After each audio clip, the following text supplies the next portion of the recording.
Possessed by ravens. The towers were burning, heat seared his face. He ran from the tower block, escaping the conflagration. All was aflame, and turning, full of desperation, suddenly he awoke. The warped metal doors of the lift scratched slowly open. His mind reeled as an incomprehensible blue-black apparition appeared. A giant crow-headed figure dressed in tattered robes, soaked in a film of dried black blood. It slowly walked towards him, spreading its arms and wings in a great gesture. Its eyes fixed him, and terrified, his mind felt afire. It bowed oddly, then cawing and popping, it screeched, "Praise the multitude, there will be a slaughter!"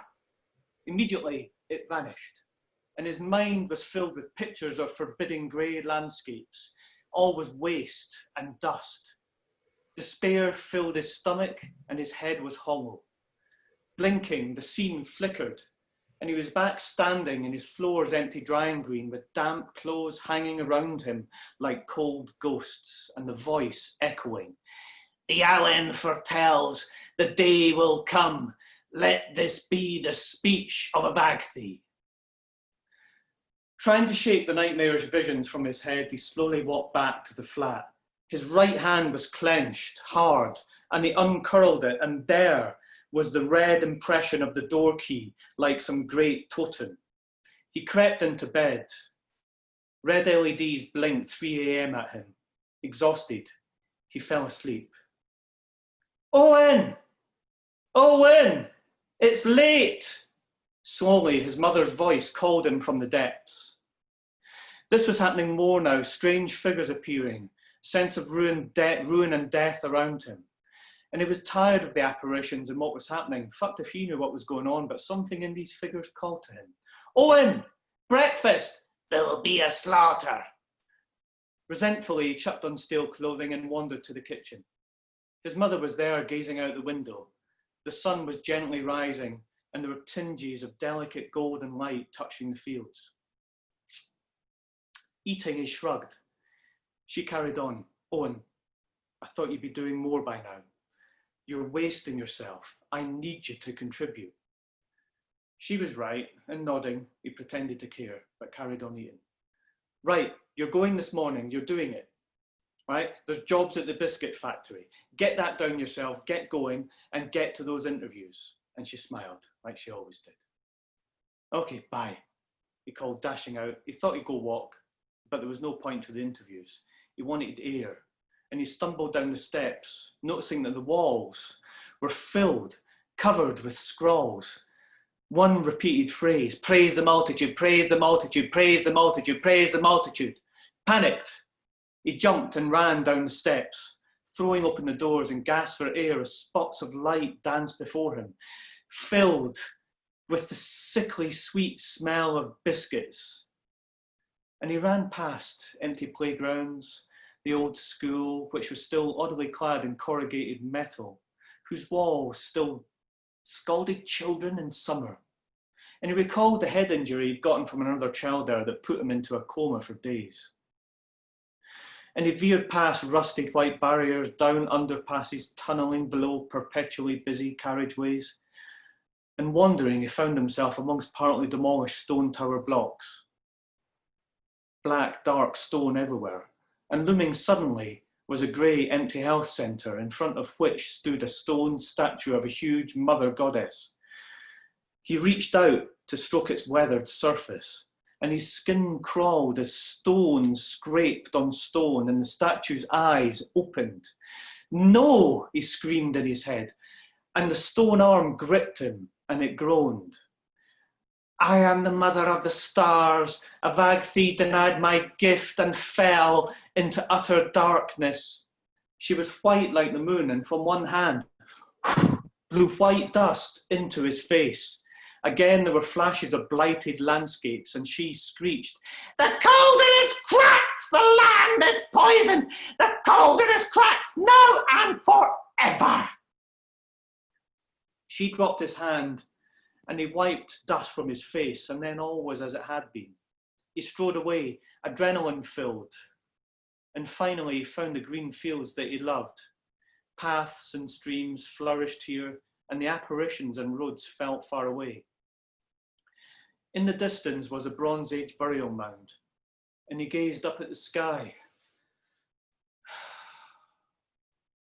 and just sighed as a lark sang. And he tried grasping what was happening, but he felt lost. He pulled up stones, exposed soil, but insects only scurried away. He felt a longing to leave, just to run. Was he cursed? Fucked if he knew. In the late evening sun, translucent silken carpets of fine spider webs wove across the fields, and grasses swayed in undulating patterns. And his mind finally found calm, and he lay down to sleep in the grass for the first time in months. And he didn't know when he awoke, but he was cold and damp. And he walked back along the towpaths, following canals that were filled with rushes, rusting metal, and wildlife back towards the estate.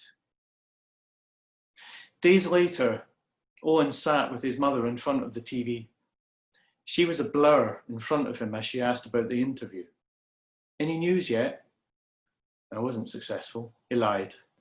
His mother's face seemed to flutter and dissolve before him, and the scene swam into an odd clarity. And in this vision he had, he was on a windy hilltop, and figures approached dressed in old military garb.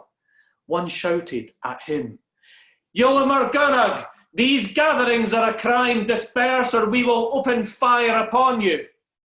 By him there were others dressed in linen robes marked with symbols of 3 lines, held in one circle. And together they recited a prayer to repel the soldiers. "God, impart thy strength," the soldiers confronted them. "Owen, please, did you really go?" she cried. "And in strength, the power to suffer," they continued. "Are you listening?" "And to suffer for the truth." The soldiers raised their weapons. "Owen, I'm worried about you." And in the truth, all light, "Take aim." "I think you need help, medical help." And in light, Gwynfyd. The soldiers hesitated. "Please, Owen." And in Gwynfyd, love. The soldiers lowered their weapons. And in love, God. The soldiers got back onto their horses. "Owen, I love you." And she grabbed his hand. And in God, all goodness. The soldiers rode away. The vision faded. Owen stood right up, shouting, "Mum, I've no idea what's happening. I don't want this. I don't want this life." She jumped up to go to him, but he ran, leaving his mother alone. "Owen!" The dusk, crows cried, and he sprinted for the trees. He ran to the knoll, the trees between the towers and canal where he'd always hid as a child. His mother would have phoned 999 by now, believing he'd relapsed. He walked past elder and blackthorn, past tattered carrier bags like rotting prayer flags. It was taking him longer than normal to find the knoll, and it dawned on him he was lost in a dark wood. He was on paths where there were no paths, paths that should not exist. Around him, grass became lush and the wood became monstrously wild. He heard wailing and suddenly didn't know if it was sirens or animals. And the wood pressed upon him, huge, knowing and ancient. It should not exist. It wasn't here, it was dead. And it terrified him. He continued walking into darkness, through wild oaks, cathedrals of beech and monolithic chestnuts. He saw a glimmer of light in the distance, a fire. And he reached a clearing of silent great trees. And motionless within stood a tall robed figure. Fearfully he approached. Out of the night it intoned, "I broke 100 forts. I slew 100 stewards. I bestowed 100 mantles, and I cut off 100 heads. Suddenly the figure raised its head, and he was stunned to hear his name. Owen, I have many names and many forms. And the figure changed before him. I am Morfran, son of Tegid, an image of a strange hairy man, wild like a stag. I am one of the 3 slaughtered blocks of the island of ancient Britain, wild, a figure covered in blood and fighting at Arthur's last battle. I am Avagthi, utter darkness, the great sea crow. Again, there was the vision of the horrific crow-headed figure.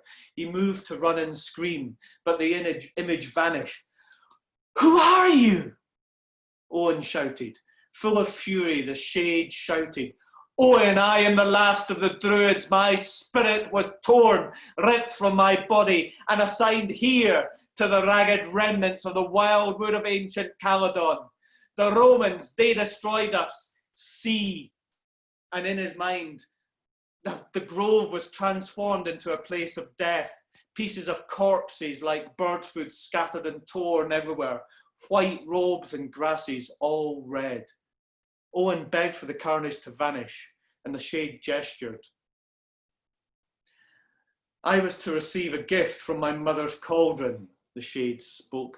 It was stolen.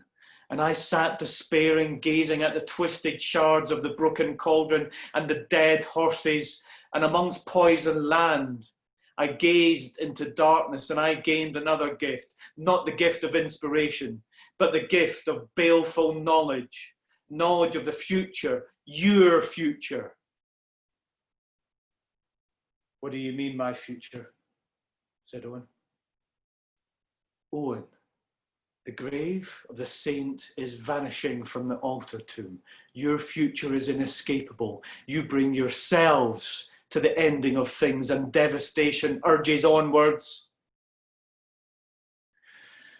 Then Owen felt the full meaning of the scorched landscapes, all those images and the apparitions he knew. Is there a way out of this world? That future.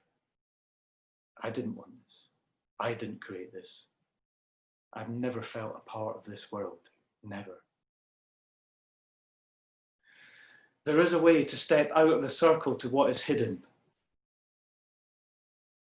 Do you truly desire this? It's a hard covenant that cannot be reversed. Yes, Owen nodded. Then I absolutely barred the border. There's no returning from this path, your path. The shade intoned the wordless chant of the cold, dark earth and the lonely, bleak stars out of primordial time, and it chilled Owen's soul. Out of the dark walked a great, translucent white stag with wild, twisted tines. The shade directed him to follow, and Owen, shaking, placed his hand on the stag's flank and then walked with it as it turned into the trees and they vanished from the circle. The apparition bowed his head and whispered. The heavy blue chains held the faithful youth, and before the spoils of a noon, woefully he sings, and until doom shall continue a bard of prayer. After a long search, Owen was finally discovered. He was found dead. He was sitting upright under a stand of young oak trees behind the towers. None recalled such trees being planted, and they'd ripped through the concrete. What shocked everyone was that Owen not only showed no discernible causes of death, but that he was covered from head to toe in an unseasonal layer of white frost. Thank you.